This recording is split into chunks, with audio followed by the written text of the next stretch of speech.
لومڑی یہ مشہور اور معروف جانور ہے۔ لومڑی ایک انتہائی تیز اور شاطر جانور ہے۔ اس کے بارے میں سنیے، امام قصائی نے فرمایا، کیا ایسا بت معبود بنانے کے قابل ہے جس پر لومڑی پیشاب کر دے؟ تحقیق، جس پر لومڑی نے پیشاب کر دیا ہو وہ ذلیل و خوار ہوا۔ بعض اہل علم لکھتے ہیں کہ بنو سولب کا ایک بت تھا جس کی وہ پوجا کرتے تھے۔ اتفاقاً ایک دن یہ لوگ اس کی پوجا کر رہے تھے کہ اچانک دو لومڑیاں دوڑتی ہوئی آئیں اور ٹانگیں اٹھا کر بت پر پیشاب کرنے لگی۔ اس بت کا ایک مجاور تھا جسے گاوی بن ظالم کہا جاتا تھا۔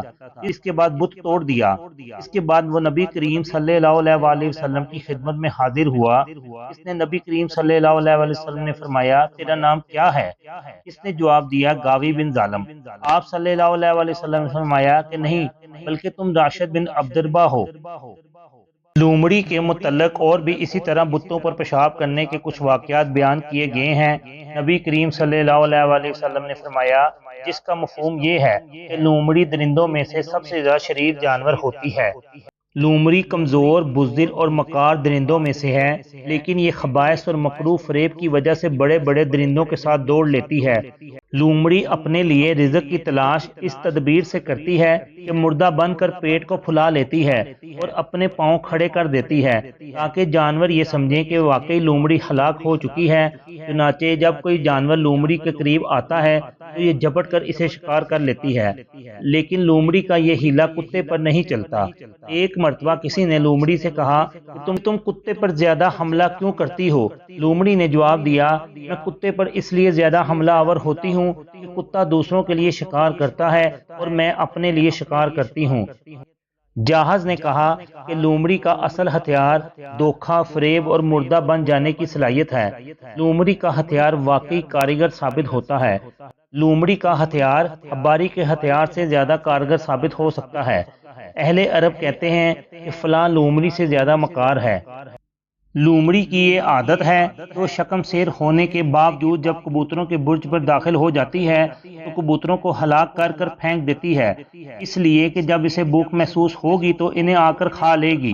لومڑی کے متعلق عجیب و غریب واقعات کو سنیے۔ بھیڑیا لومڑی کے بچوں کا دشمن ہوتا ہے اور لومڑی کے بچوں کو تلاش میں لگا رہتا ہے۔ جب لومڑی کے بچے پیدا ہوتے ہیں تو لومڑی اپنے بیٹھنے کی جگہ پر جنگلی پیاز کے پتے رکھ دیتی ہے تاکہ بھیڑیا اس کی بو سے فرار ہو جائے۔ لومڑی کی کھال کی پوستین سب سے بہتر شمار کی جاتی ہے۔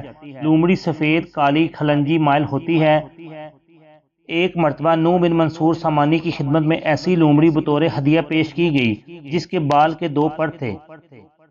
جب کوئی آدمی لومڑی کے قریب جاتا تو وہ انہیں پھیلا دیتی اور جب اس سے دور ہو جاتا تو وہ اسے اپنے پروں میں سمیٹ لیتی تھی۔ ایک مرتبہ شیر، لومڑی اور بھیڑیا اکٹھے شکار کرنے کے لیے نکلے۔ انہوں نے جنگلی گدھا، ہرن اور خرگوش کا شکار کیا۔ شیر نے بھیڑیا سے کہا، تم سب کے لیے شکار تقسیم کرو۔ بھیڑیے نے کہا کہ یہ معاملہ تو واضح ہے، جنگلی گدھا تیرے لیے ہے، خرگوش لومڑی کے لیے اور ہرن میرے لیے ہے۔ شیر نے زوردار پنجہ مارا اور بھیڑیے کے سر تن سے جدا کر دیا۔ شیر نے لومڑی سے کہا کہ اللہ تعالیٰ بھیڑیے کا برا کرے، یہ تو تقسیم کے معاملے میں بالکل جاہل ہے۔ اے ابو معاویہ، لومڑی کی کنیت کو کہتے ہیں، تم اور تقسیم کرو۔ لومڑی نے کہا، معاملہ تو واضح ہے، جنگلی گدھا آپ کے صبح کے کھانے کے لیے ہے اور ہرن شام کے کھانے کے لیے، اور خرگوش آپ اسی وقت کھا لیجئے۔ شیر نے لومڑی سے کہا، تم نے بہت عمدہ فیصلہ کیا، یہ فیصلہ تیرے علم میں کہاں سے ہے؟ لومڑی نے کہا، بھیڑیے کے سر کے تن سے جدا ہونے سے میرے ذہن میں یہ بات آئی۔ شیر نے لومڑی سے کہا، تم نے فیصلہ کرنے میں عقل مندی سے کام لیا، تم نے یہ تقسیم کہاں سے سیکھی؟ لومڑی نے کہا، بھیڑیے کے معاملے میں جو میرے سامنے پیش آیا۔ یہ اللہ کی بنائی ہوئی مخلوق ہے، اللہ تعالیٰ کمی بیشی معاف فرمائے۔ لائک اور شیئر کر دیں، چینل کو سبسکرائب اور فالو کر دیں۔